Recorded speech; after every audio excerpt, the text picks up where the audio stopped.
आप सभी को नमस्कार। मेरा नाम पूनम है और जन सुलभ पुस्तकालय की इस आज की श्रृंखला में मैं आप सबका स्वागत करती हूँ। ये श्रृंखला जन सुलभ पुस्तकालय द्वारा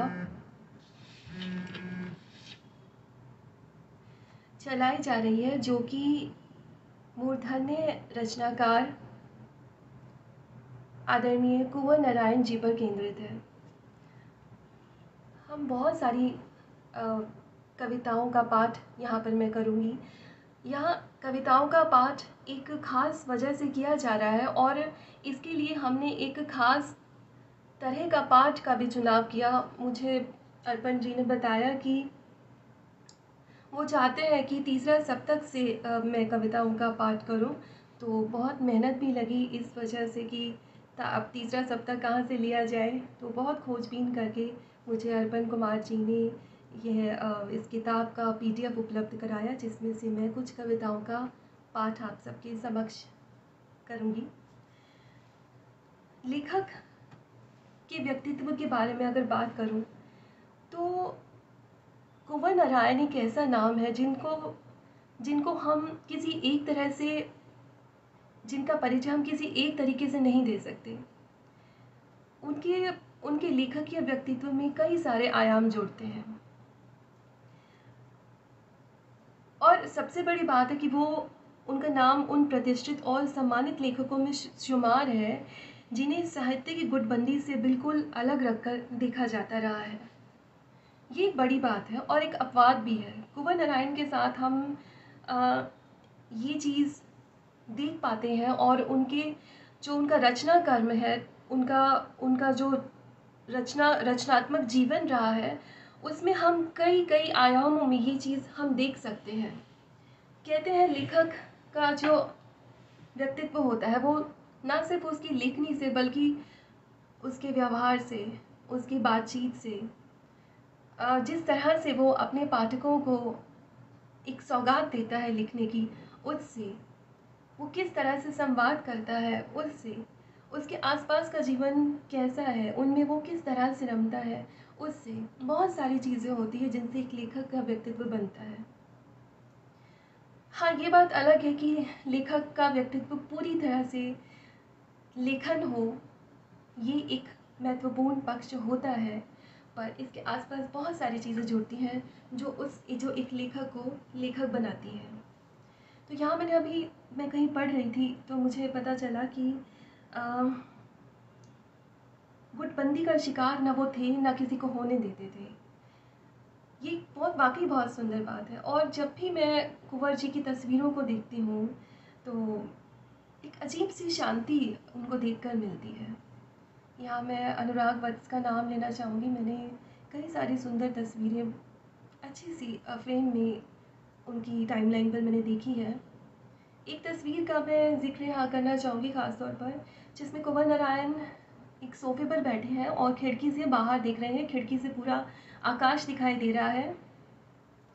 ऐसा लगता है जैसे कोई विराट एक अन्य विराट को देख रहा है, कोई एक फैलाव दूसरे फैलाव को देख रहा है, एक समुद्र दूसरे समुद्र में आकर उससे मिल रहा है।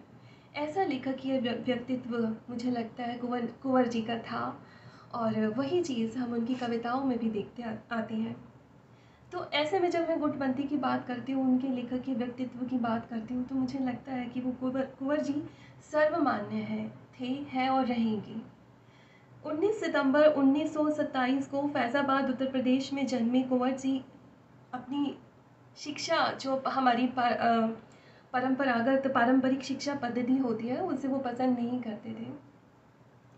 और इस बात को भी पढ़कर मुझे ऐसा लगा कि कोई भी क्रिएटिव माइंड जो होता है कभी किसी बंधन में बंधना नहीं चाहता, वो अपनी एक अलग दिशा खोजता है। तो शायद कुंवर जी भी इसी दिशा को, इसी नएपन को तलाश रहे थे। बहुत सारी एक लेखक के साथ ये भी बहुत चीज़ जुड़ जाती है कि जब वो अपने को तलाश रहा होता है तो उसको सबसे पहले खुद को खोना होता है। हर तस्वीर में मुझे ऐसा ही लगता है, हालांकि तस्वीरों की रीडिंग गलत भी हो सकती है, पर मुझे ऐसे ही लगता है कि जब हम खुद को खोते हैं तो ही खुद को पाते हैं। ये खोना बहुत महत्वपूर्ण है, पाना उतना महत्वपूर्ण बाद में नहीं रह जाता, क्योंकि खोने को हर कोई तैयार नहीं होता खुद को। यहाँ पर मुझे ऐसा लगता है कुंवर जी ने खुद को खोया कि वो अपने को पा सकें, वो अपना लेखकीय व्यक्तित्व को गढ़ सकें, पा सकें। तो परंपरागत उनको पारंपरिक शिक्षा पद्धति को वो पसंद नहीं करते थे, उन्हें हमेशा से ही साहित्य में रुचि रही। और यहाँ मुझे एक और शब्द मैं कहना चाहूँगी, उन अगर उनकी रुचि साहित्य में रही तो इस शब्द को बदल कर मैं विश्वास शब्द यहाँ रखना चाहूँगी, क्योंकि रुचि रिड्यूस कर देता है आपकी इच्छा को, वो सीमित कर देता है उस ऑरा को जो भीतर से एक अलग माहौल बना रहा होता है। वो हमें रुचि शब्द साधारण है, लेकिन कुंवर जी के साथ हम साधारण, किसी भी साधारण शब्द को रखते हम शायद हम इतने अच्छे नहीं लगते हैं। उनके साथ उन शब्दों का चुनाव गरिमापूर्ण लगता है, ज़्यादा गरिमापूर्ण लगता है, जिनके पीछे की कहानी बहुत गहरी हो, जो ठोस अर्थ रखते हो। यहाँ पर मैं विश्वास शब्द को इस्तेमाल करना चाहूँगी, उसका प्रयोग करना चाहूँगी, क्योंकि बिना विश्वास और मानवीय स्पंदनों, पूर्वाग्रहों से मुक्त हुए बिना यदि हम किसी चीज़ का चुनाव स्वतंत्र होकर करते हैं तो ये ही हमारा सर्वश्रेष्ठ चुनाव होता है। ये चुनाव आखिर उन्होंने अपने जीवन में रखा कि मुझे इस तरह की शिक्षा नहीं, मुझे इस तरह का जीवन चाहिए जिसका अर्थ अलग हो, जिसका अर्थ साधारण से थोड़ा ऊंचा उठकर हो, काफ़ी ऊंचा उठकर हो।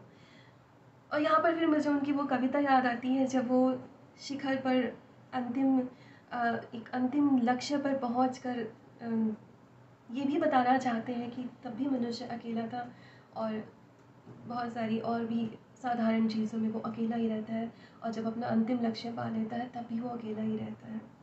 तो यहाँ पर वो तस्वीर जिसका मैं जिक्र कर रही थी, मैंने फेसबुक हमें ये सहूलियत भी देता है कि हम सुंदर सुंदर तस्वीरें जो हम शायद कभी ना देख पाए वो हमें उपलब्ध कराता है। तो मैंने तस्वीर जो देखी थी वो इस यहाँ पर मैं इससे भी कनेक्ट कर पा रही हूँ अभी, कि एक विराट दूसरे विराट को देख रहा है। तो कुंवर जी की पर्सनालिटी, उनका व्यक्तित्व कुछ इस तरह का था।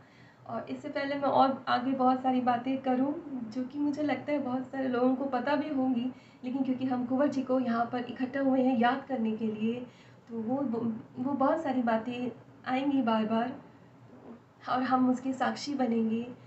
और सौभाग्य है मेरा कि मुझे ये मौका मिला है इस श्रृंखला का हिस्सा बनने के लिए। अर्पण जी ने मुझे ये मौका दिया है, तो मुझे बहुत खुशी है। अर्पण जी, आपका भी मैं पहले ही आभार कर रही हूँ। तो मैं अब एक कविता से अपनी बात को आगे बढ़ाना चाहूँगी। ये कविता मैं यहाँ पर फिर से एक बार बता दूँ जो लोग अभी जुड़े हैं, तीसरा सप्तक से हमने ली है। और ये खास वजह से हमने इस किताब को चुना है क्योंकि 95 उनका 95वां जन्मदिन हम लोग मना रहे हैं, उनको इस दिन पर हम लोग याद कर रहे हैं। तो हम लोगों ने ये तय किया कि हम इस किताब में से पढ़ेंगे। अर्पण जी ने मुझे ये उपलब्ध कराई है, तो ये आप सबके समक्ष मैं ये कविता उनकी रखना चाहती हूँ। उसके बाद हम आगे की बातें करेंगे। रात के हौले स्पंदन में निरापद, रात के हौले स्पंदन में निरापद मैं अनींद पथ हूँ। पूर्व से उत्तर तक जन वन के आर्द सन्नाटे में अनायास फेंकी हुई पगडंडी, युग की अविराम चलित राहों से बहुत दूर। अंधरचित गैल एक, अकस्मात दिशा एक, किसी देन की उदार इच्छा से अर्थपूर्ण, किसी गोधुली में वीणा के स्वर से भटकती और रूपवती ज्योति के गुबार में मैंने तुझे देखा है। आज भी स्मृति वह मन के वातायन में लौट रही किरणों की अमिट खिंची रेखा है। तभी से रहस्यमय ओझल झनकारों में झनक रहे किरण तार धूल को फटकते जब संध्या के आंचल में गड़ कर रह जाते, किसी चोट के निशान सी खिंची पगडंडी हूँ मैं। जन बन के आर्द्र सन्नाटे में अनायास कभी यदि विशाल जन समूह से इस वन में आना, कभी यदि दिशा भ्रांत अपने एकांत में मुझे खोज पाना, तो पल भर विश्वास कर मुझको अपनाना। मैं तुम्हें बल दूंगा, आशा को चलने का दूंगा संकेत, तुम्हें लक्ष्य तक पहुंचाने का, खोए की दुविधा से तुमको बचाऊंगा, जीवन के राजमार्ग से तुम्हें मिलाऊंगा। मैं अनींद पथ हूँ, एक जागते तपस्वी सा, भटके हुए चरणों की आहत प्रतीक्षा में, किसी देन की उदार इच्छा से अर्थपूर्ण।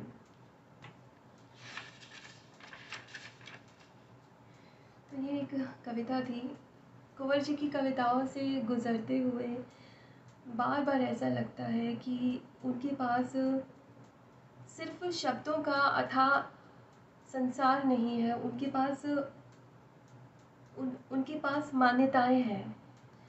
वो मान्यताएं जो उन्होंने खुद गढ़ना चुना, वो विश्वास जो एक रचनात्मक व्यक्तित्व, एक दूसरे रचनात्मक व्यक्तित्व को दे सकता है, समाज को दे सकता है, अपनी संस्कृति भाषा को दे सकता है। इस तरह का सघन भाव लिए मैं कुंवर जी की कविताओं से गुजरती हूँ।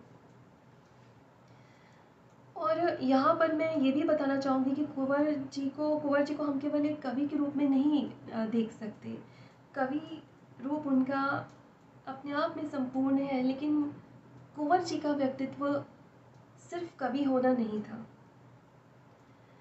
बल्कि अनेक विधाओं में अनेक उनके दखल, उनकी अनुभूतिपूर्ण उपस्थिति और रचनाशीलता में इतिहास और मिथक के माध्यम से वर्तमान को देखने की उनकी चेष्टाओं के लिए भी वो हमारी स्मृति में एक खास जगह बनाते हैं। यहाँ पर मैं आत्मजयी का जिक्र करना चाहूँगी।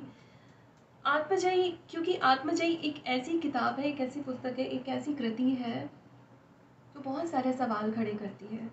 मुझे लगता है इन कृतियों पर पहले कई सारे वक्ता बात कर चुके होंगे, या इस कृति पर बहुत सारे विचार पहले आ चुके होंगे, बहुत सारी समीक्षाएं आ चुकी होंगी।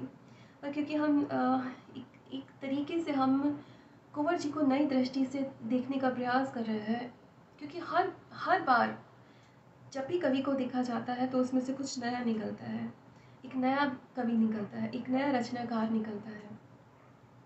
तो मैं इनकी कविताओं से गुजरते हुए उस नएपन को तलाश करने के लिए निकली थी। यहाँ से नया क्या है वो शायद, लेकिन ये नयापन भी एक कंपन की तरह होता है। मुझे ये भी एहसास होता है कि इस कंपन को हम सिर्फ महसूस कर सकते हैं जैसे मैंने किया, और जैसे यहाँ पर उपस्थित जो भी सुन रहे हैं उन्हें भी शायद उस कंपन का एहसास होगा।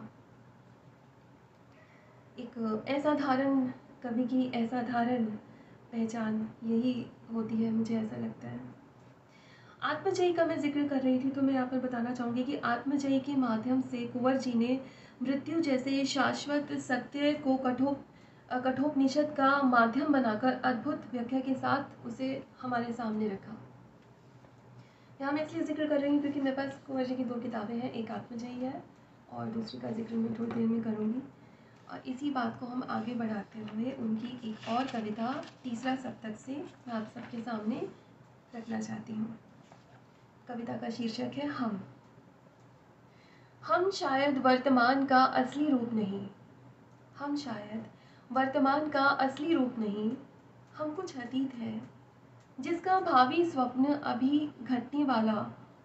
हम तुम परिचित हैं अपने लाखों स्वप्नों से, हम तुम परिचित हैं अपने लाखों स्वप्नों से। हम शायद वर्तमान का असली रूप नहीं, हम कुछ भविष्य हैं अभी नहीं जो घटित हुआ, जिसको अतीत ने देखा था। हम तुम परिचित हैं पिछले लाखों सपनों से। हम एक इशारा है 2 भिन्न दिशाओं में, हमसे होकर सदियों के प्रश्न गुजरते हैं। हम एक व्यवस्था है क्षणभंगुर जीवन की, जो हर क्षण को सपनों से जीवित रखते हैं। ये कविता थी हम। ऐसी बहुत सारी ये भी सोच रही थी कि तीसरा सप्तक उस समय जब पाठकों के लिए उपलब्ध हुआ था तो किस तरह की प्रतिक्रिया रही होगी पाठकों की इस इन कविताओं के लिए या इस लेखक के लिए, कुंवर जी के लिए। और कविता की सबसे सुंदर बात यह है कि वो कभी आउटडेटेड नहीं होती है। कविता हमेशा से अपनी परंपरा में आगे बढ़ती है, अपनी पाठकीय परंपरा में भी आगे बढ़ती है, और जिस सुंदरता के साथ वो लिखी जाती है, अपने वक्त में बुनी जाती है, अपने वक्त में पाठकों के समक्ष आती है, पढ़ी जाती है, उसी सघनता के साथ वो, उसी सघन परंपरा के साथ वो दूसरे युगों को भी पार करती है। अब कुछ पीढ़ी आगे आकर हम देखें, या हमसे आगे वाली पीढ़ी जब आएगी तो आगे देखेगी, तो मुझे ऐसा महसूस होता है कि उसी उसी इंटेंसिटी पर इस कविता को पढ़ा जाएगा। और कविता हमेशा अपने अपने पैमानों पर, अपने सौंदर्य के पैमानों पर खरा उतरती है। और कवि होना मुझे लगता है बहुत सुंदर बात है।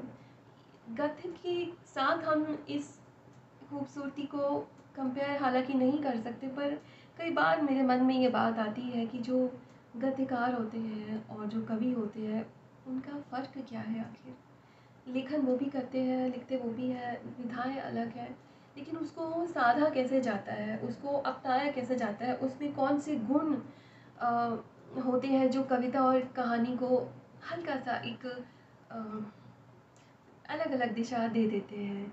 क्यों कविता मन में एक उल्लास जगा देती है, एक अचानक सी खुशी जगा देती है, और जो गद्य होता है, प्रोज़ होता है, वो धीरे धीरे धीरे धीरे आपके मन मस्तिष्क तक पहुंचता है। लेकिन कविता चमत्कृत कर देती है, और कहानी या उपन्यास आपको सोचने पे मजबूर करता है। ये फ़र्क मुझे ऐसे छोटे छोटे और भी लगते हैं, जो और भी खोजो तो शायद और भी निकल आएंगे। और हर कवि की अपनी एक खोज होती है, अपनी अपनी कविताओं में वो अपनी पूर्वज कवियों में वो तलाशती रहती है, उनसे बार बार जुड़ती रहती है, उनको अपना साथी बनाती रहती है। तो मैं भी बहुत सारी चीज़ों में अपना साथी बनाने की, इन कविताओं को, अपने पूर्वज कवियों को अपने साथ बिठाने की कोशिश करती हूँ कि मुझे वो वक्त सुना, वो वक्त को मैं देख पाऊँ, वो वक्त को मैं भी देख पाती, या उस वक्त का मैं हिस्सा बनती, तो मुझे कविता नज़र आती है। मैं उस वक्त का हिस्सा बन सकती हूँ, क्योंकि मेरे सामने वो वक्त है, वो कविता है, वो लोग हैं, वो ये कविताएं और कवि कभी भुलाए नहीं जा सकते। ये स्मृति में हमेशा एक जगह लेकर चलते हैं, जगह बनाते हैं, और बहुत सारी चीज़ों को पढ़ने वालों के मन में एक कौन देते रहते हैं। उस कौन के कई तरह के नाम हो सकते हैं, उसके कई तरह के असर हो सकते हैं। तो मैं इसी के साथ ही मैं एक और कविता यहाँ पर पढ़ूँगी। ये भी तीसरा सप्तक से ही ली गई है। उतने नहीं, कभी लगता है खो गया हूँ, कभी लगता है खो गया हूँ, और जिनके बीच मेरी वेदनाएं डोलती असहाय, अपने नहीं। जैसे सो गया हूँ नींद से कुछ कुछ समझता सा, कि असली भूख, असली हाय सपने नहीं। जितना बंध गया हूँ देह के प्रति, विश्व के प्रति, आत्मा के नियत लौकिक दाय, उतने नहीं। ज़्यादा थक गया हूँ देख सूनाकाश, शायद पंख के बल आज भी निरुपाए, इतने नहीं।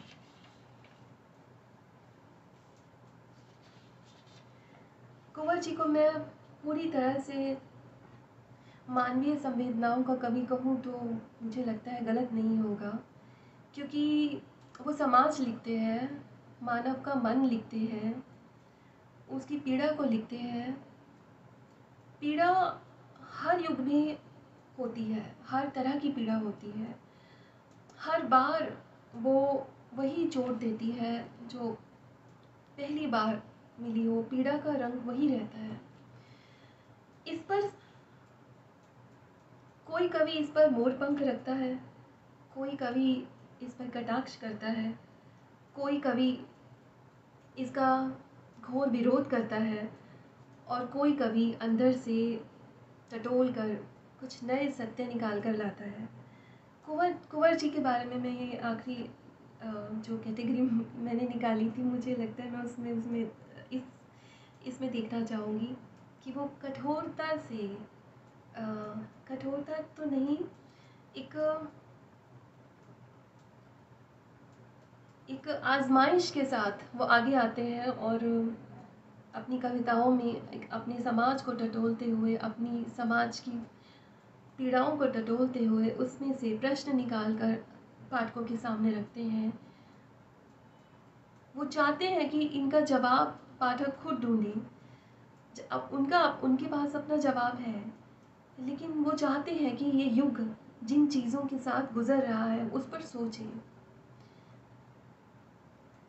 ये चीज़ लिखना और बिना किसी विरोध के लिखना, बिना किसी विरोध का सामना किए लिखना, एक गरिमा के साथ उस सत्य के गरिमा और उस सत्य के साथ खड़ा रहना, कुंवर जी अपनी कविताओं में ये बखूबी दिखाते हैं।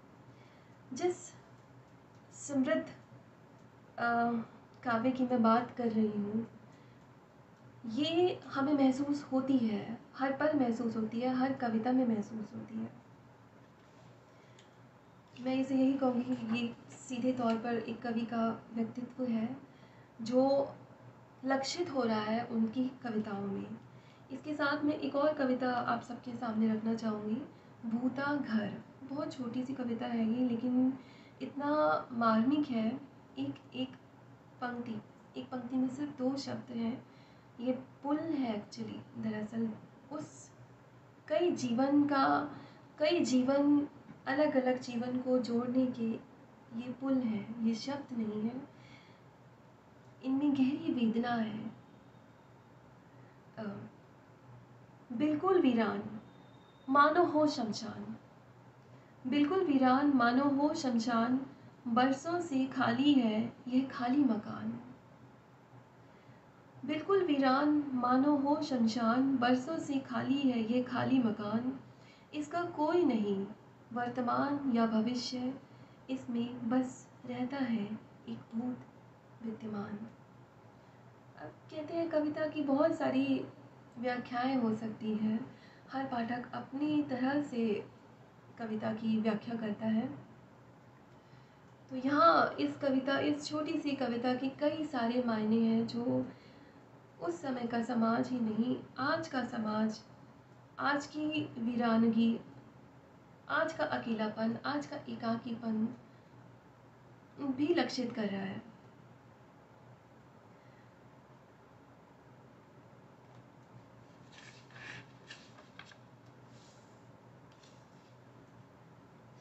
कुंवर जी के बारे में जब मैं और पढ़ रही थी तो मुझे पता चला कि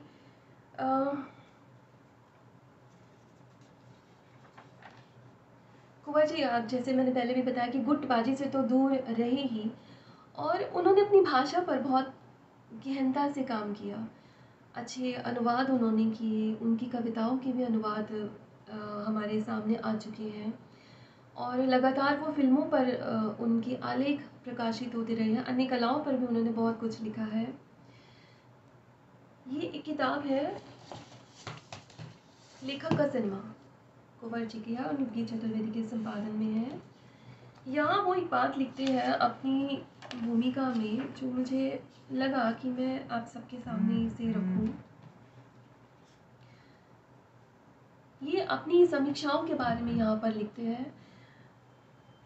इन समीक्षाओं में लेखकीय दृष्टिकोण प्रमुख है। मतलब जो इस किताब में लेखक का सिनेमा में कुंवर जी ने जिन फिल्मों पर समीक्षाएं लिखी हैं उनके विषय में ये बता रहे हैं कि इन समीक्षाओं में लेखकीय दृष्टिकोण प्रमुख है। इसका औचित्य सिनेमा के उस आंदोलन से जुड़ा है जिसमें नई लहर को साहित्य से जोड़ा गया। फिल्में इस आंदोलन के बाहर भी विकसित होती रही हैं। यह साहित्यिक दृष्टि से विचार दोनों विधाओं को समझने में सहायक होगा, मेरा विश्वास है। मेरे लेखों में कुछ निर्देशकों को विशेष महत्व दिया गया ताकि उनके माध्यम से कुछ जटिल अंतर्द्वंद उजागर हो सके। कुछ भारतीय फिल्में जिन पर लिखा गया है खासतौर पर वे हैं जो भारत की सामाजिक और सांस्कृतिक समस्याओं से संबंध रखती है। ये किताब पढ़ते हुए मुझे ये भी लगा कि वाकई कुंवर जी को सिर्फ एक कवि के तौर पर जानना काफ़ी नहीं होगा, और किसी भी रचनाकार को नाकाफ़ी रखना एक उसके साथ अन्याय है। जिन विधाओं लेखन बहुत सारी विधाओं के साथ जुड़ा है। हम बहुत सारे लेखक इसे साध पाते हैं और बहुत सारे लेखक इस बात को नहीं साध पाते। कुंवर जी ने कई तरह की विधाओं को अपने अंदर साधा, ये बड़ी बात है। और इसीलिए इन्हें सिर्फ एक कवि नहीं कहा जा सकता, इन्हें कलाओं का ज्ञाता, जिन्हें बहुत नॉलेज थी बहुत कलाओं की। और सिनेमा पर जैसे मैंने लिखा कि सिनेमा को साहित्य से जोड़कर ये देखते हैं। गीत चतुर्वेदी ने भी यहाँ पर अपनी भूमिका में लिखा है कि कुंवर नारायण एक लेखक की तरह सिनेमा देखते थे।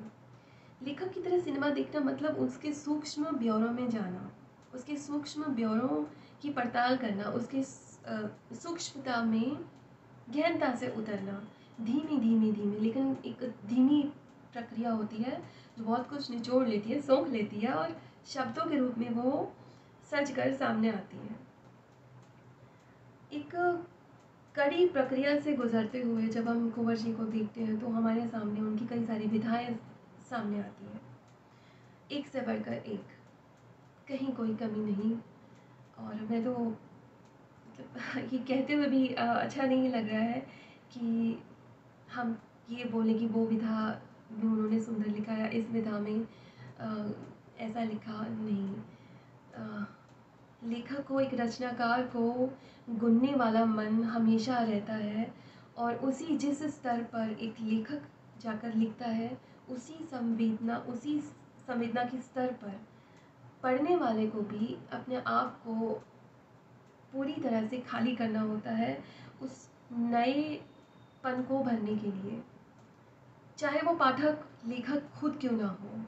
हर बार एक पाठक को, जब भी वो एक लेखक को पढ़ता है,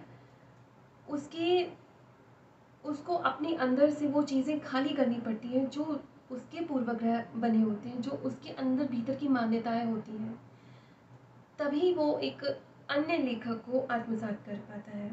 एक गहरी प्रक्रिया है ये, जो मुझे लगता है पाठक और लेखक के अंतर संबंधों के लिए बहुत ज़रूरी है।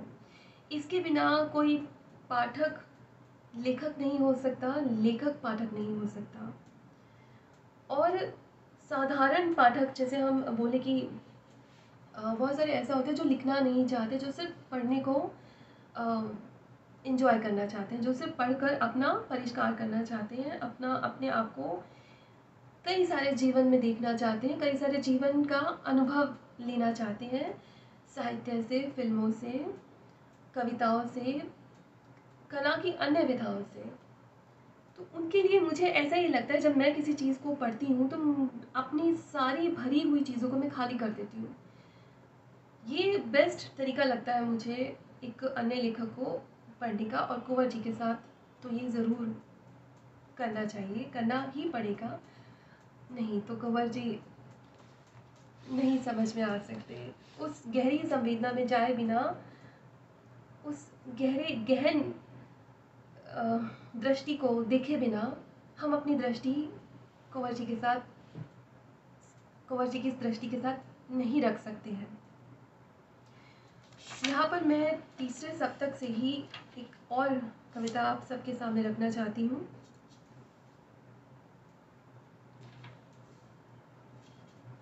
दो बतखें, दोनों ही बतख हैं, दोनों ही मानी है, दोनों ही बतख है, दोनों ही मानी है, छोटी सी तलैया की राजा और रानी है।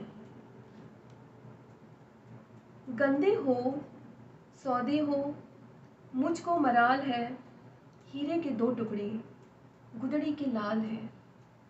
कीचड़ में जीवन है, पानी का पानी है, कहने को पंछी है, उड़न को कहानी है। क्या जाने कहाँ गए कीड़ों को देखभाल, कविता से सुंदर थे, सुना कर गए ताल। एक गीत की तरह ये मन में चल रही है ये कविता, लेकिन इसी के साथ बहुत सारी चीज़ें चल रही हैं। पढ़ने वाला अपने हिसाब से इनको आत्मसात कर सकता है, जैसे मैंने किया, मैंने पहले भी बोला। पर एक गीत की तरह मुझे ये कविता लगी और इसलिए मैंने इसका चुनाव आप सबके लिए किया कि इसे साझा किया जाए। और तीसरा सप्तक में सबसे बड़ी ख़ास बात ये है कि एक ही कविता बहुत सुंदर है। किसी भी कविता को छोड़ना ठीक तो नहीं है, पर जितना समय होगा हम उसका निर्वाह करते हुए अपनी बात को कहने का मैं प्रयास करूँगी। यहाँ पर मैं एक और कविता साझा कर रही हूँ। सॉरी। लुढ़क पड़ी छाया। चांद से लुढ़क पड़ी छाया घनी, चांद से लुढ़क पड़ी छाया घनी, एक बूढ़ी रात ओढ़े चांदनी, एक फीकी किरण सूजी लाश पर, एक फीकी किरण सूजी लाश पर, स्वप्न कोई हंस रहा आकाश पर, देह से कुल भूख गायब, कुल बुलाती आंत, खोपड़ी से देह गायब, खिलखिलाते दांत, एक सूखा फूल ठंडी कब्र पर, एक करुणा दृष्टि लाखों सब्र पर। इस कविता की अंतिम पंक्ति निचोड़ डालती है। इसको अगर ध्यान से सुना हो तो मैं फिर से इसको आखिरी की 2 पंक्तियाँ पढ़ना चाहूँगी। एक सूखा फूल ठंडी कब्र पर, एक करुणा दृष्टि लाखों सब्र पर। जैसा मुझे लगता है कि कविता कभी संपूर्णता में तभी पढ़ी जा सकती है जब उसकी हर पंक्ति को एक अर्थ मिले। इस पूरी कविता को जब मैं पढ़ रही थी, लुढ़क पड़ी छाया इसका शीर्षक है, आखिरी पंक्ति तक आते आते मेरे जिन अर्थों में मैं आ रही थी वो सब ध्वस्त हो गए। वो आखिरी पंक्ति तक आते आते मुझे ऐसे लगा जैसे कुछ नया मिला है मुझे, जैसा मैं कविता को सोच समझ पा रही थी, उसे ग्रहण कर रही थी, ये उससे भी कहीं ज़्यादा गहरी है, उससे भी कहीं ज़्यादा अर्थ दे रही है हमको। अच्छी कविता एकदम से अर्थ नहीं देती है। अच्छी कविता आपको कभी टोकती है, कभी आपको क्रोध भी दिलाती है, कभी सवाल खड़े करती है, कभी वो आपके मन में ऐसा भी भाव ले आती है कि वो आप उसको नकार दें। मन में आता है कि क्यों इस तरह से, क्यों। लेकिन कविता बहुत गहरी है। ये फ़र्क भी मुझे लगता है प्रोज़ में और पोइट्री में, कि जिस गहनता का निर्वाह कविता करती है, शायद प्रोज़ उसको और तरह से उसका निर्वाह करता है। इसलिए कविता के प्रेमी कई बार मुझे लगता है बात भी कविता में करते हैं। तो मैं इन 2 आखिरी पंक्तियों की बात कर रही थी। ऐसी संवेदना कुंवर जी की बहुत सारी कविताओं में मिलती है, और यही खासियत कुंवर जी को एक अलग जगह देती है।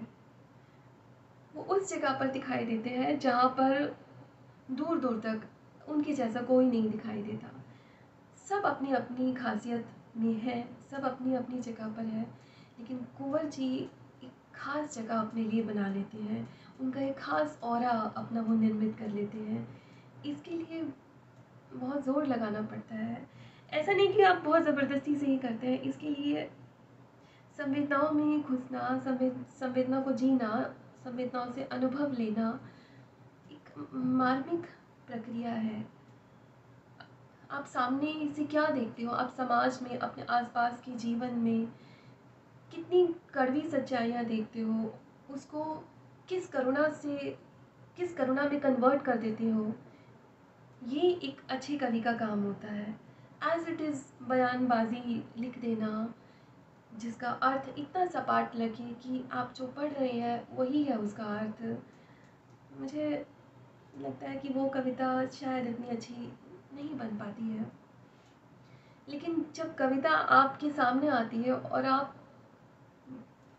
चाहे हल्के से ही स्तब्ध हो जाए, तब लगता है कि इस कविता का कुछ अर्थ है, ये कविता कुछ और कहना चाह रही है, कुछ उसके छुपे हुए सूक्ष्म सत्य हैं जगह जगह पे वो छोड़ देती है संकेतों में, उसको पकड़ना, उसको पकड़ने का, उसको उसको जीने का जो स्वाद है, जो रंगत है, वो एक पाठक को मिले तो ज़्यादा अच्छा है।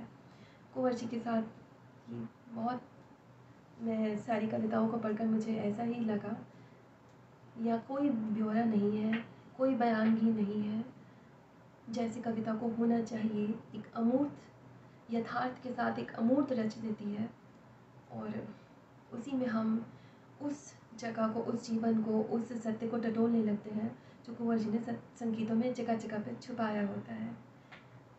ये लुका छिपी कविता के लिए बहुत खूबसूरत स्पेस क्रिएट करती है। खैर, बातें तो बहुत सारी हैं, और अब मैं आगे कविता पर बढ़ती हूँ। गहरा स्वप्न। सत्य से कहीं अधिक स्वप्न वह गहरा था, सत्य से कहीं अधिक स्वप्न वह गहरा था, प्राण जिन प्रपंचों में एक नींद ठहरा था। भग्नावेशों की दुर्व्यस्त छायाएं, झुलसी हुई लपटों सी ईर्ष्यालु, जीवन के शुद्ध आकर्षण पर गुदी हुई। काल की समस्त मांग, बूढ़ी दुनिया अपंग, काल की समस्त मांग, बूढ़ी दुनिया अपंग, आदि से अंत तक, अंत से अनंत तक। देखा पर्यंत तक मौन हो बोलकर, जीवन के पतों की कई तहें खोलकर, पहलदार सत्यों की छाया तन इकहरा था, जीवन का मूल मंत्र सपनों पर ठहरा था। जैसे इस कविता का शीर्षक है गहरा स्वप्न, उसी तरह की ये कविता है। एक बार की रीडिंग इनके लिए बहुत नहीं है। मैंने चुनी इसलिए क्योंकि बहुत सुंदर है ये कविता, लेकिन कुंवर जी की कई कविताओं को बार बार उनकी रीडिंग की मांग उठती है, वो कविता खुद मांग करती है।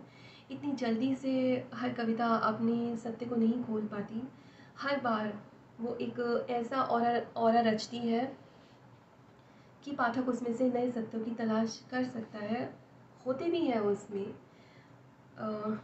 जैसे इसमें दो पंक्तियाँ आई हैं, आदि से अंत तक, अंत से अनंत तक।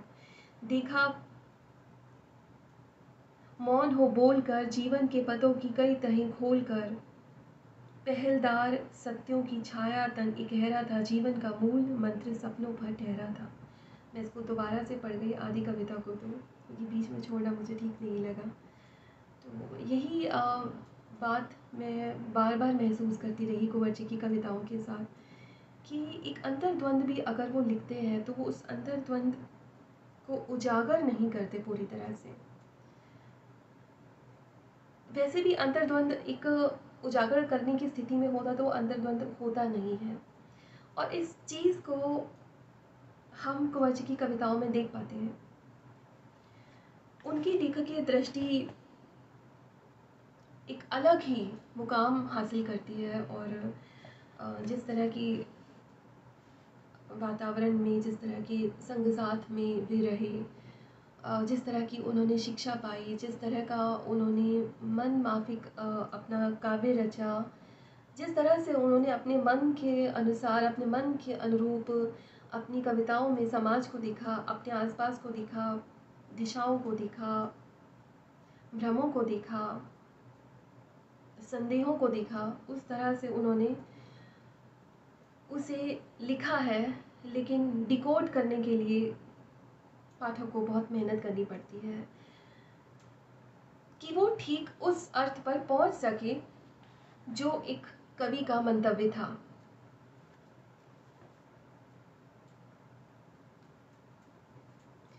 यहाँ पर मैं एक और कविता का जिक्र करना चाहूँगी। तीसरा सप्तक से ही है ये।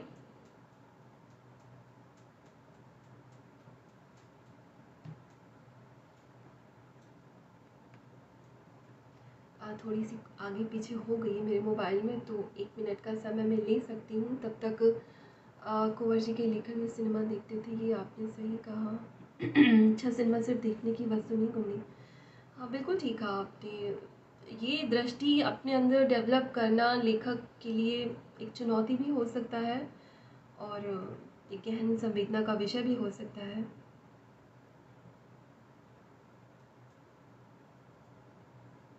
मैं 1 मिनट का समय लूँगी।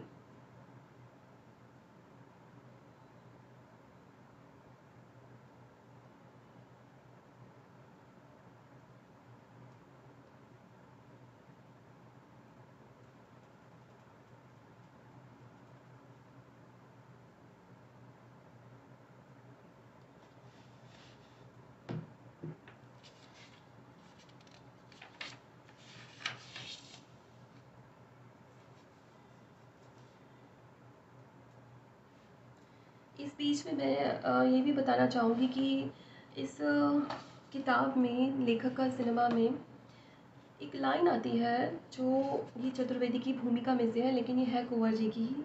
सब में प्रवाहित लेकिन अंतर ध्यान। ऐसा ही व्यक्तित्व कुंवर जी का लगता है।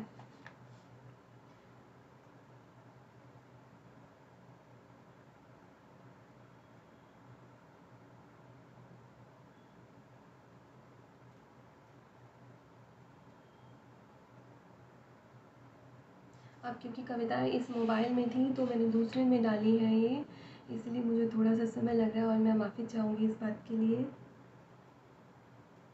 मुझे पता है ये विषय से अलग हो जाता है, लेकिन क्या ही किया जा सकता है इसमें।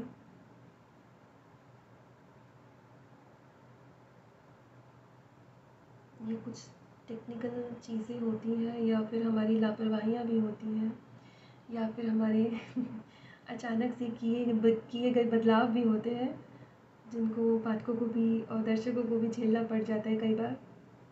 मुझे बिल्कुल नहीं मिल रही वो कविताएँ।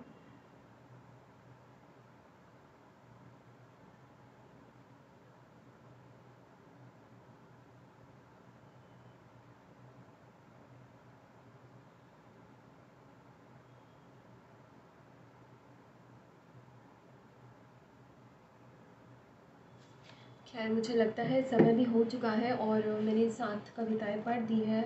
तो अभी कविताएँ अगर मैं ढूँढूँगी तो बहुत सारा समय लगेगा। क्या कोई मुझे बता सकता है कि क्या मैं कविताएँ ढूँढने में 1 मिनट और लूँ या हम अपने इस प्रोग्राम को यहाँ पर समाप्त कर लें?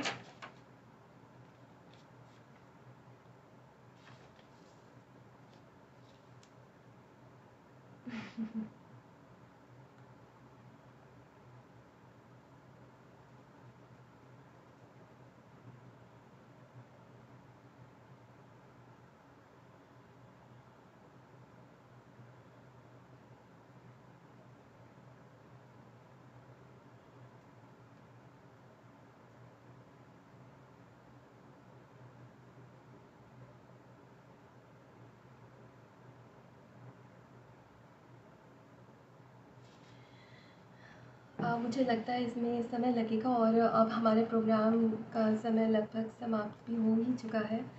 तो इन सब कविताओं को पढ़कर एक चीज़ जो मैं फिर से कहना चाहूँगी वो यही है कि कुंवर जी का व्यक्तित्व अपने समकाल में बहुत स्ट्रॉन्ग रहा होगा। जिस इन्हें हम सिर्फ गहन संवेदना की कविताएं नहीं बोल सकते, इन्हें हम संवेदनाओं से उठकर प्रश्नों को सामने लाती कविताएं कह सकते हैं। और ऐसे प्रश्न जो आतंकित नहीं करते, जो आपको अर्पण जी कुछ देर में खोज लूँ, ठीक है मैं खोज लेती हूँ।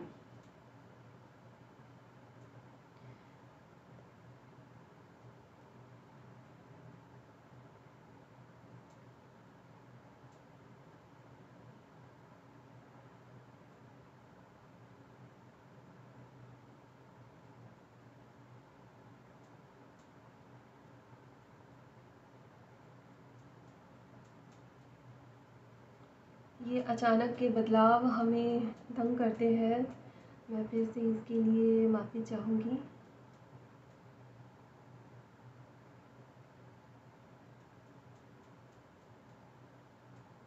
इतना आप कमेंट्स कर सकते हैं। भारतीय लखनऊ में कुंवर जी सिंह।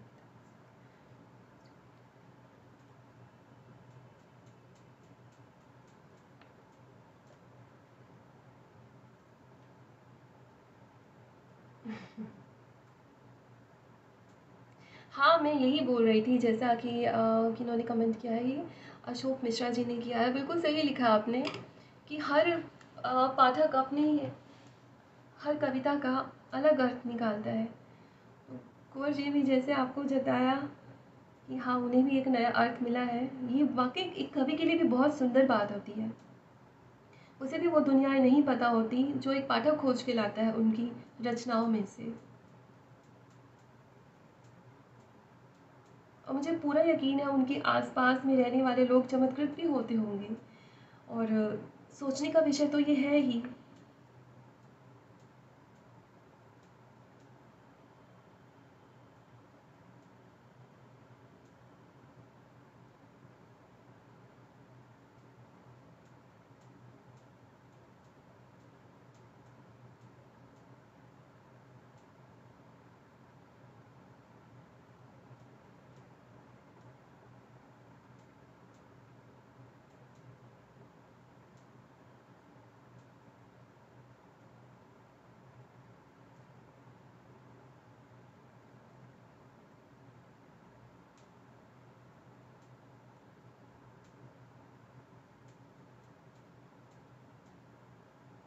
जी, तो मुझे कविताएं मिल गई हैं।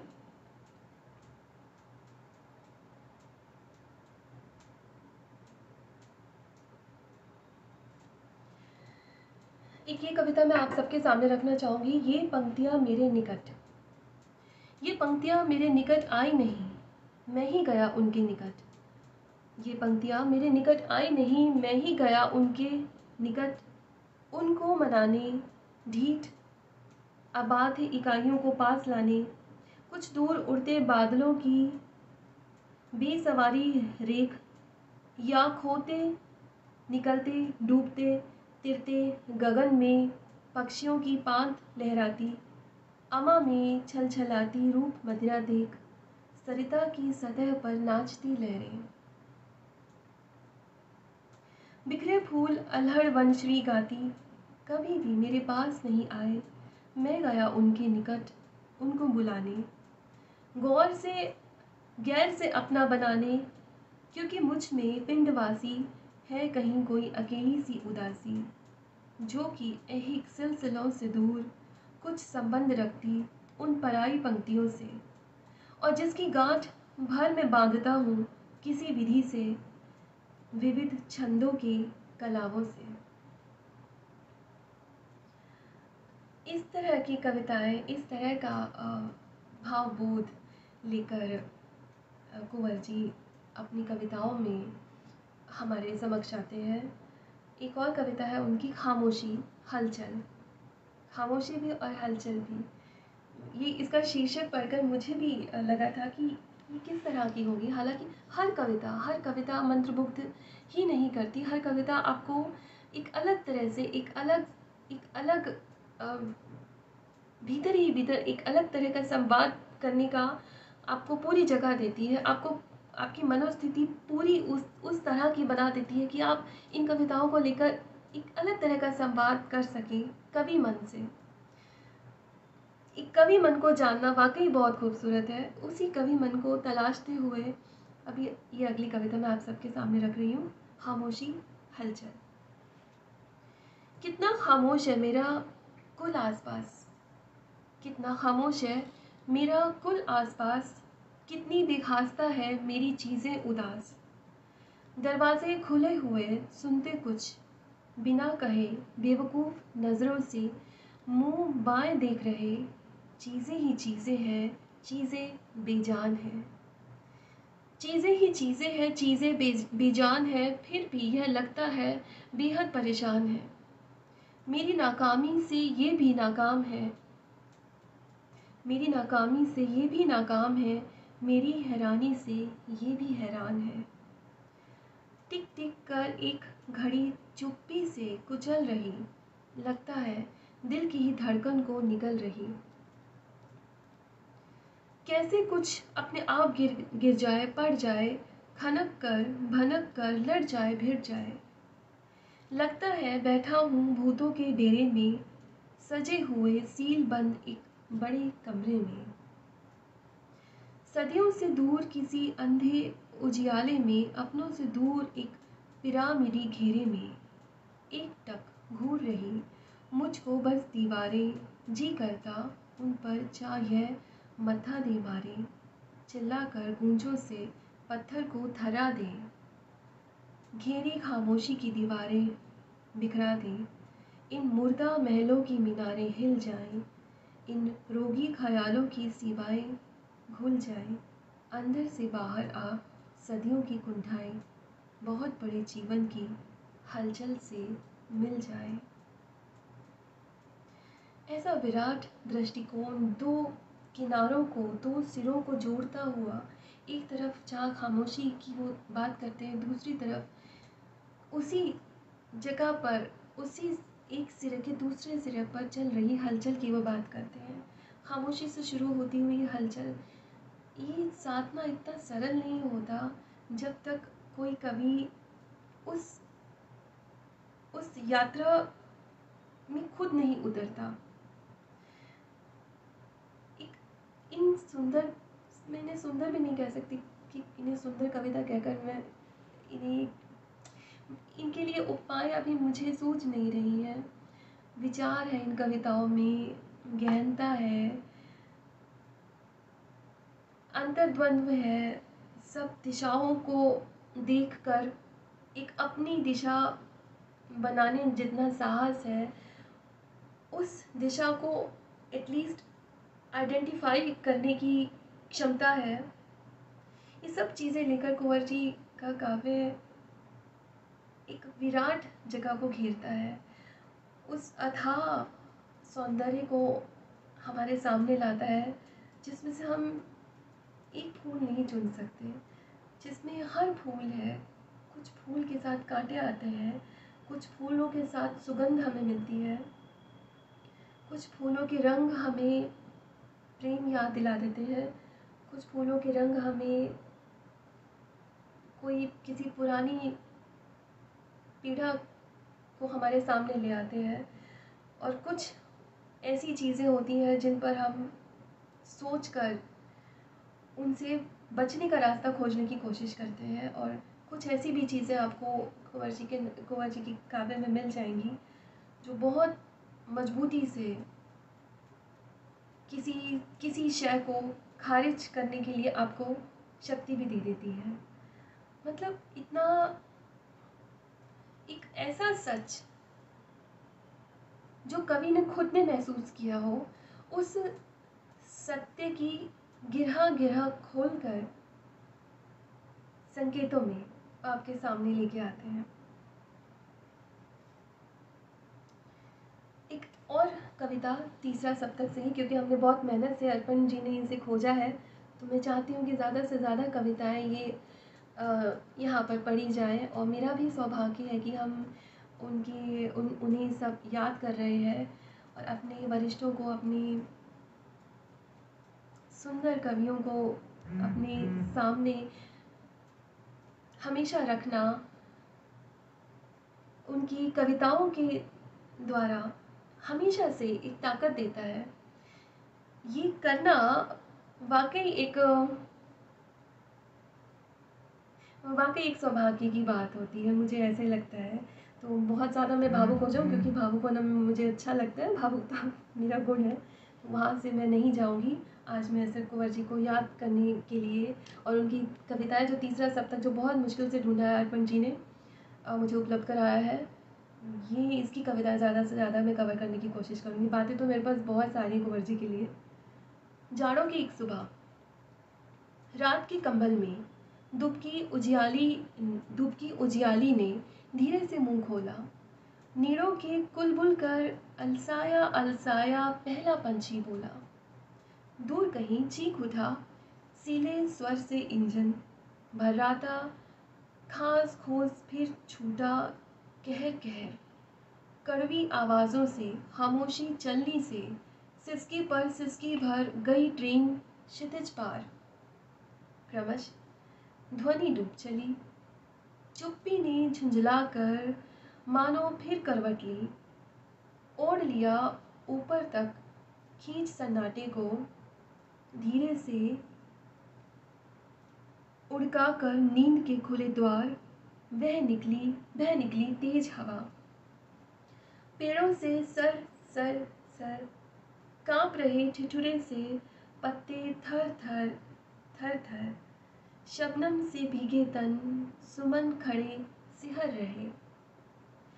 चितकबरी नागिन सी भाग रही शीत रात, लुक छिप कर आशंकित लहराती पौधों में।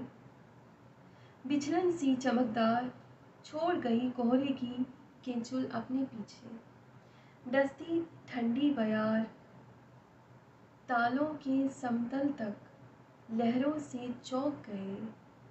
सपनों की भीड़ छटी निद्रालय पलकों से मंडराते चेहरों की व्यक्तिगत रात हटी। धीमे हलकोरों में नींद की टहनियों का निर्झर स्वर मरमम कर ढरता है वृक्षों से प्राणों में हर हर भर शिशुवत तन मन दुलार। वृक्षों के गुच्छों से मेघ खंड रंग भरे झुक आए मखमल के खेतों पर रुख ठहरे। पहनाते धरती को फुलझड़ियों के गजरे। प्राची के सोतों से मीठी गर्माहट के फव्वारे फूट रहे। धूप के गुलाबी रंग पेड़ों की गीली हरियाली पर छूट रहे। चांद कट पतंग सा दूर उस झुरमुट के पीछे गिरता जाता। किलकारी भर भर खग दौड़ दौड़ अंबर में किरण डोर लूट रहे। मैलातम चीरफाड़ स्वर्ण ज्योति मचल रही। ढां भरी रंजनी के आभूषण कुचल रही, फेंक रही इधर उधर लत्ते सा अंधकार। कुंवर जी की कविताओं की अंतिम पंक्तियों तक आते आते मुझे खुद विस्मय होने लगता है। लत्ते सा अंधकार, कितनी सुंदर उपमा है कि अंधकार को किस तरह से बयां किया गया है। ये पूरी कविता कहीं भी रुकने की कोई मोहलत नहीं देती। जिस रॉ में वो आपको बहा ले जाती है, आपको मजबूर करती है कि उसी रॉ में आप रहें, उस लय को तोड़ने ना दें। इस लय को पाना किसी भी कवि के लिए सरल नहीं होता, बहुत साधना चाहिए। कवि मन बहुत साधता है। कवि मन सच में एक जोगी की तरह होता है। कवि मन एक तपस्वी की तरह होता है। भगवा पहनना ना पहनना अपना चुनाव होता है, लेकिन वो कवि मन जो जिस तपस्या को जिस पता नहीं कौन से देवी देवताओं को कवि मन मानता है, उस जगह पर जाना हर कवि के लिए भी शायद इतना सरल नहीं होता। कोई कुछ परसेंट जा पाता है, कुछ 30-40, कुछ 50, कुछ 90, इस तरह से। तो ये इतनी सुंदर कविता मुझे लगी कि ऐसे लगा जैसे आप एक रॉ में बह रहे हो, आप एक लय में चले जा रहे हो, जिसका कोई बीच में कोई रुकावट, कोई ठहराव नहीं है। जैसे वो शुरू होगी उसी लय में अंतिम पंक्ति तक आते आते वो आपको विस्मय के साथ लाकर खड़ा कर देगी। यहाँ पर मैं एक और उनकी कविता पढ़ रही हूँ। ये छोटी कविता है। हालांकि इस बात को भी कहना कई बार मुझे अजीब लगता है कि ये लंबी कविता है या छोटी कविता है। कविता ही होती है, पर हम शायद अपनी जो प्रचलित जो चीज़ें होती हैं उनको देखकर हम इस तरह के शब्दावली का इस्तेमाल कई बार हम करने लगते हैं। तो ये मैं अगली कविता आप सबके साथ साझा कर रही हूँ। रात चितकबरी। चांदनी सित रात चितकबरी, डसे भूखटंडी कंची सतह पर। खो से खंडहर कपालों में धसा, जो रेंगता मनूस अंधियारा। अचानक चौंक कर बुद्ध छाँव में दो पंख फड़के। अचानक चौंक कर बुद्ध छाँव में दो पंख फड़के, जो किसी स्मृति ने कंगूरों पर खड़े हो दूर की मेहराब में घुलती हुई प्रेतात्माओं को पुकारा। कितनी सुंदर बात लिखी है यहाँ पर।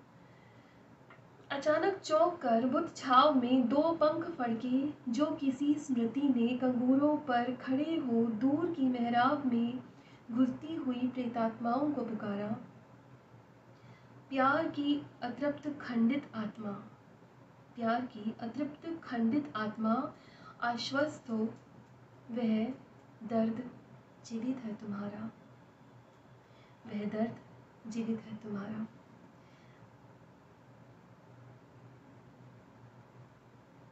इन इन कविताओं इन कविताओं को एक अलग स्तर पर जाकर आत्मसात करने का हुनर पाठक को गढ़ना ही पड़ता है। इस तरह की बहुत सारी मैंने अभी कविताएं सुनाई हैं। हर कविता पढ़कर मुझे लगभग यही एहसास हुआ कि उस मनोस्थिति में उस एक थ्योरी बनाना, एक कलेक्टिव फोर्स अपने अंदर इकट्ठी करना और फिर जाकर उसके पार जाकर कविता के सत्य को देखना शायद एक पाठक के लिए मुनासिब कई बार ना हो, लेकिन मांग है इन कविताओं की।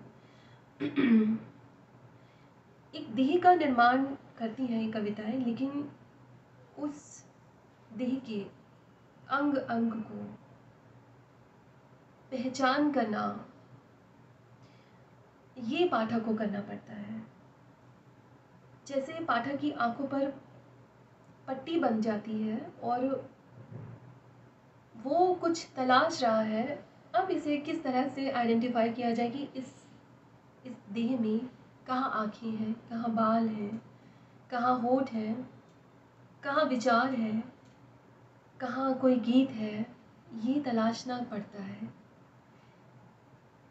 एक सुंदर कवि के लिए सुंदर पाठक आत्मा होना बहुत ज़रूरी है और मैं स्ट्रांगली बिलीव करती हूँ इस बात पर। और मैं कई बार ये कह भी चुकी हूँ, कई कविताएं हमें वाकई सोचने पर मजबूर करती हैं और विस्मित करती हैं कि हम साधारण रूप से कविताओं का पाठ कर सकते हैं पर उसका अर्थ नहीं ग्रहण कर सकते।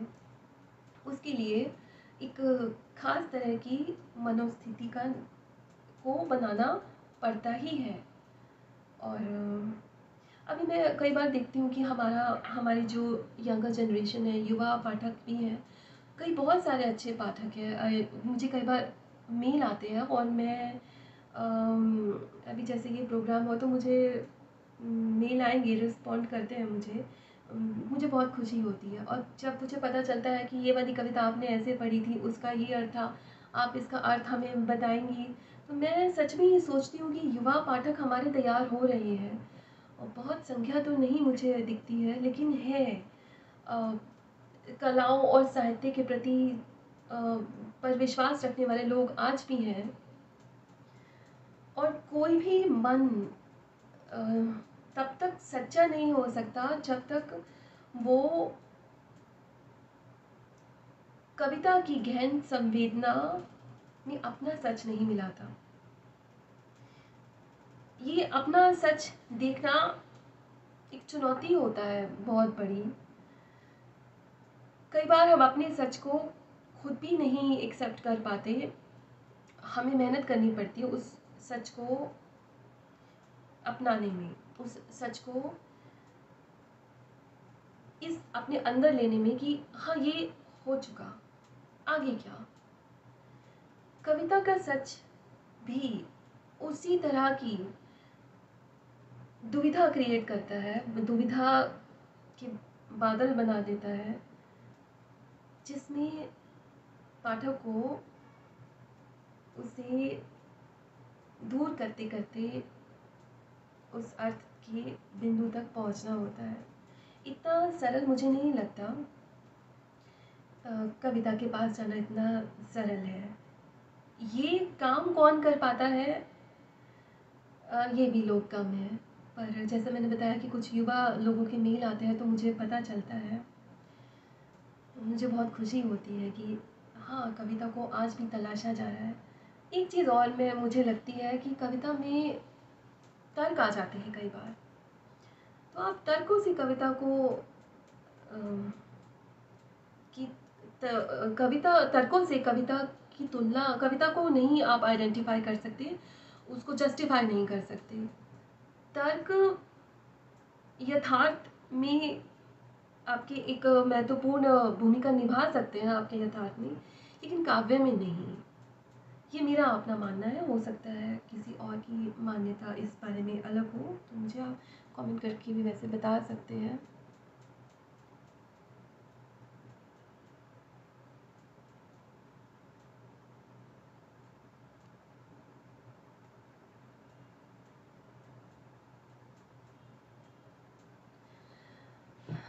तो मैं यही कह रही थी कि तर्क और साहित्य दोनों अलग अलग बातें हैं। उदाहरण के लिए अभी मुझे कुछ ऐसा याद आ नहीं रहा, हो सकता है बातों में भी याद आ जाए।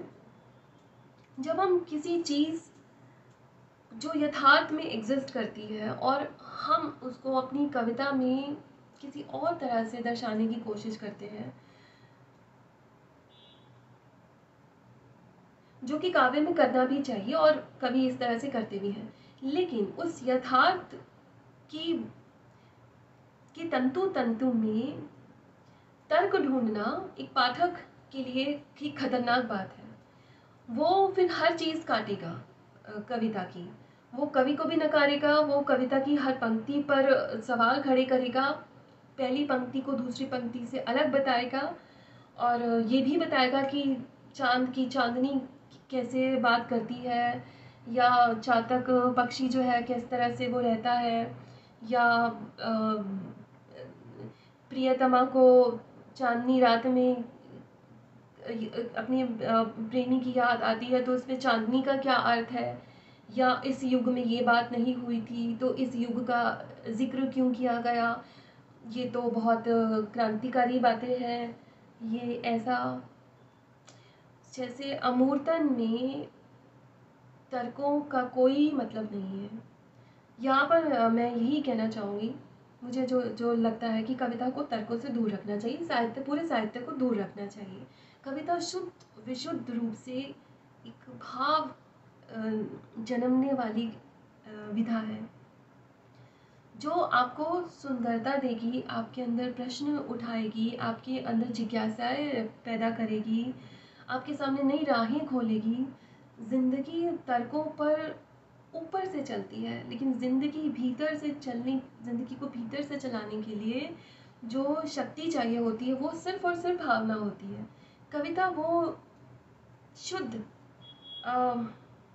तत्व जीवन को देती है, वो सामने रखती है उन तत्वों को कि इस इंटेंसिटी के साथ आप जीवन जीने की कोशिश करें।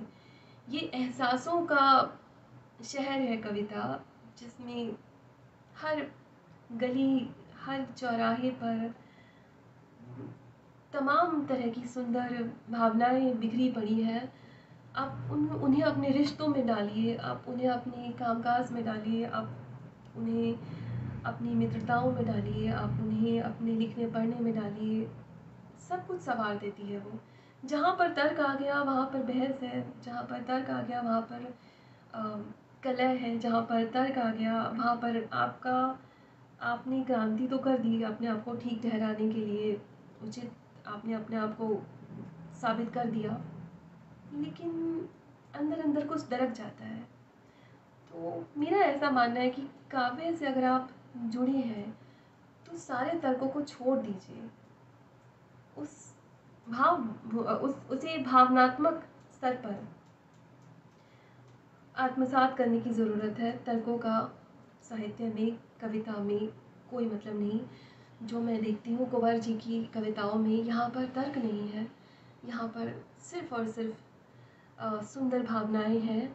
चाहे वो प्रश्न खड़े करती है, चाहे वो आपको आपको झकझोरती है, चाहे वो आपके लिए नए रास्ते, नए स्पंदनों में आपको ले जाती हैं, चाहे वो चीज़ों को नए तरीके से देखने के लिए आपको प्रेरित करती है। तो कुंवर जी की एक और कविता मैं यहाँ पर साझा करती हूँ।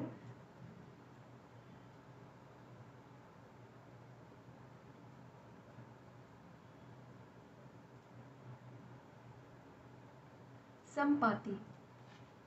संपाति। धीमा कर दो प्रकाश, धीमा कर दो प्रकाश, घायल सूर्योन्मुख, असंतुष्ट उत्पाती फेनों का विप्लव वन, लहरों पर तितर बितर दग्ध पंख संपाति।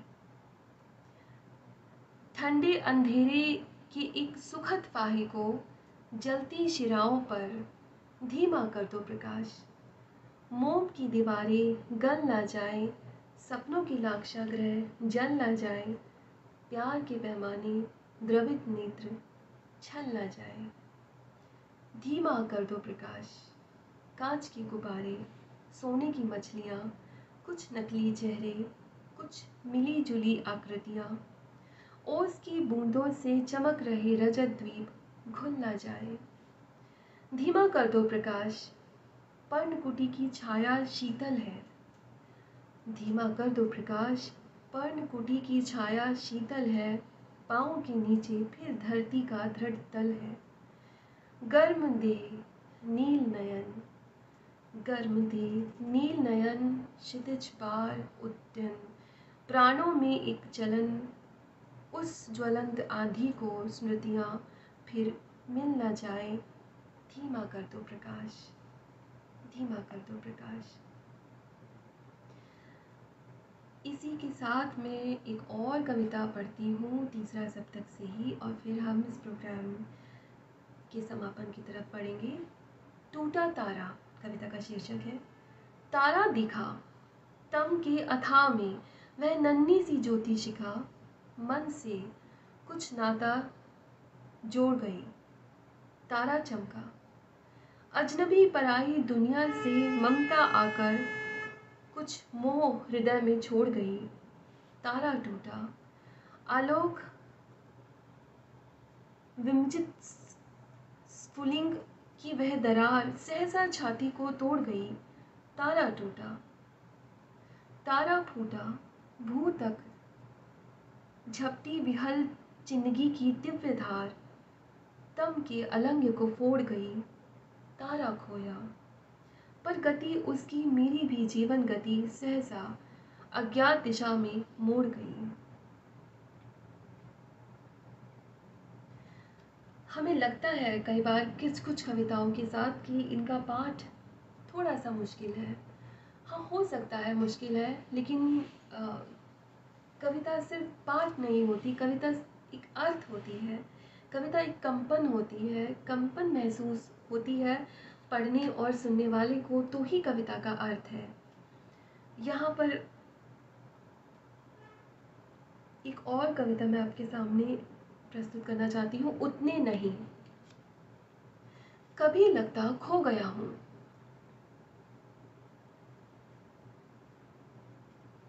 नहीं, इस कविता का पाठ मैं कर चुकी हूँ। घर रहेंगे, घर रहेंगे, हम ही उनमें रह ना पाएंगे। घर रहेंगे, हम ही उनमें रह ना पाएंगे। समय होगा हम अचानक बीत जाएंगे।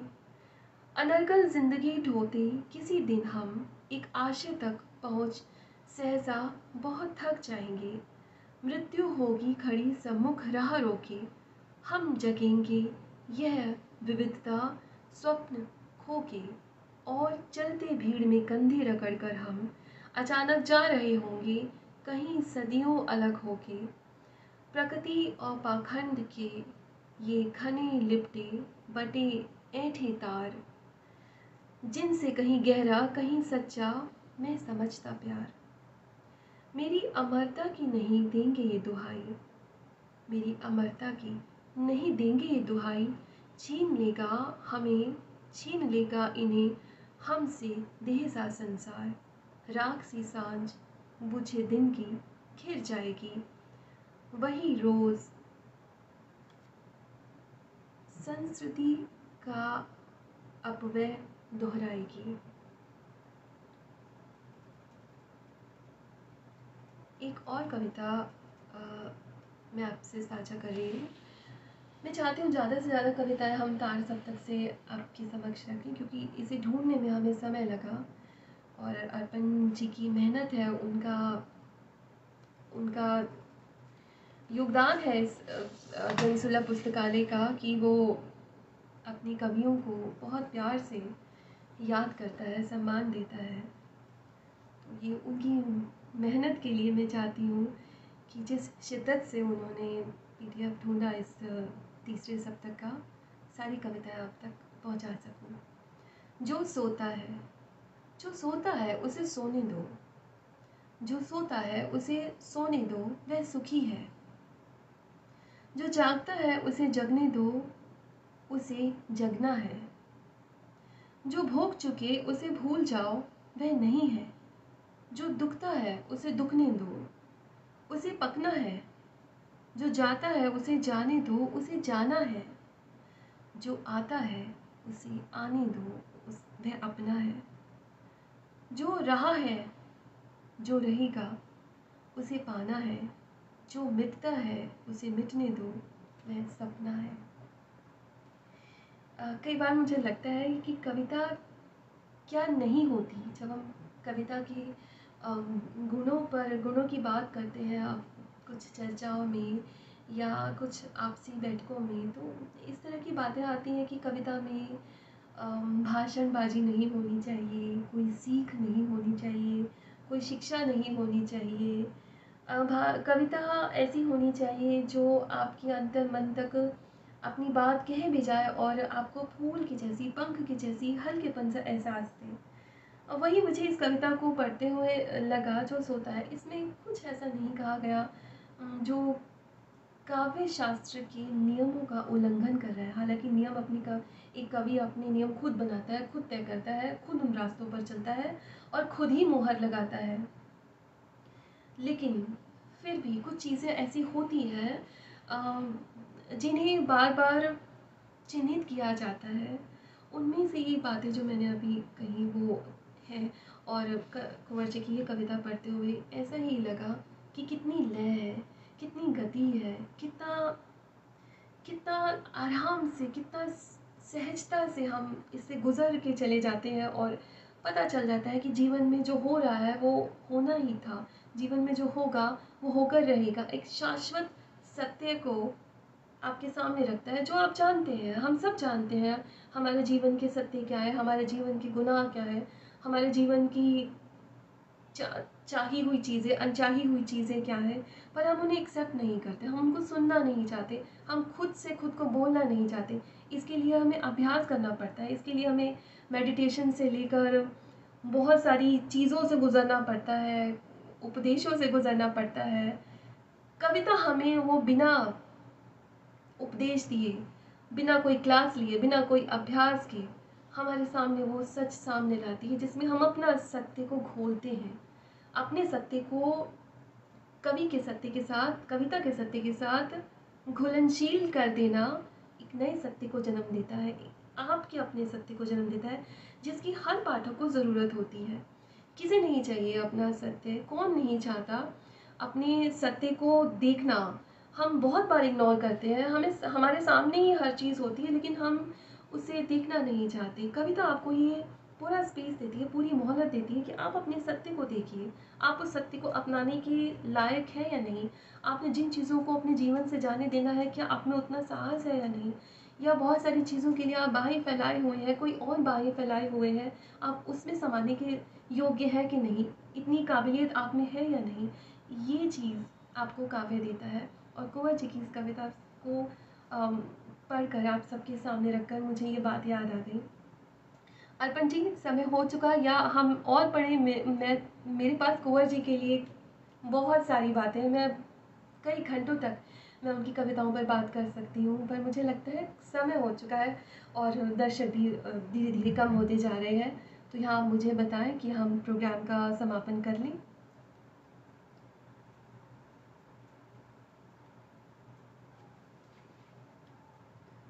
बहुत सारे कमेंट्स भी हैं, एक बार मैं कमेंट्स देख लेती हूँ। कुंवर जी लेखक की तरह सिनेमा देखते थे, ये आपने, अच्छा ये तो पहले वाला ही क्वेश्चन है।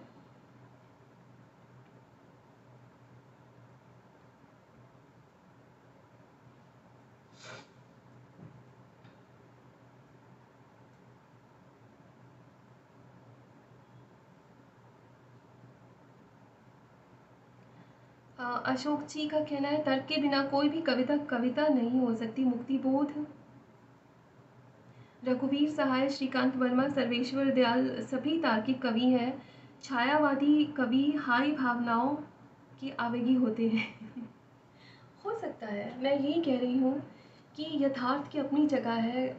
मुझे ऐसा लगता है जहाँ उन्होंने तर्क दिए होंगे वहाँ पर ज़रूर एक भावना छुपी होगी। ऐसा हो ही नहीं सकता कि खालिस तर्कों पर कविता चले, ऐसा नहीं होता। उसके पीछे के मंतव्य, उसके पीछे की शंकाएं, उसके पीछे के संदेह, उसके पीछे के डर ज़रूर होंगे जो एक नव युग, एक नव जीवन की ओर संकेत करते होंगे। कविता कभी खोल टटोलती है, कविता हमेशा आपको नए के उत्सर्जन, नए के नवीन की तरफ, नवीनता की तरफ लेके जाती है। कविता कभी पीछे लेकर नहीं जाती, वो सिर्फ रोती नहीं है, वो आपको राह दिखाती है। तो इन मायनों में मैं तर्कों की बात कर रही थी कि सिर्फ खालिस तर्क रख दिए जाए, बयानबाजी कर दी जाए, नहीं है। उसके पीछे कोई पीड़ा होगी, उसके पीछे कोई ऐसी चीज़ होगी जो कई सारी दुविधाओं को जन्म देती होगी। कुछ ना कुछ होगा उसके पीछे जो भावना से जुड़ा होगा।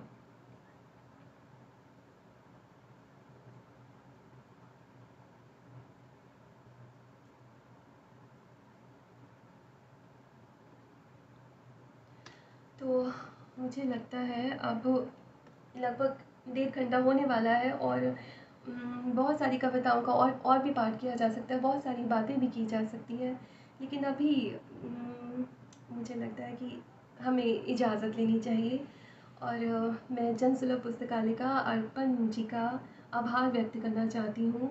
यहाँ आए, यहाँ उपस्थित सभी दर्शकों, श्रोताओं का भी आभार व्यक्त करना चाहती हूँ, जिन्होंने प्रश्न रखे, जिन्होंने अपनी बातें रखी, जिन्होंने स्वागत कहा। अखिलेश जी, रश्मि, अशोक जी, बाल कीर्ति, प्रिया वर्मा, और भी मुझे दिख रहे हैं कुछ लोग।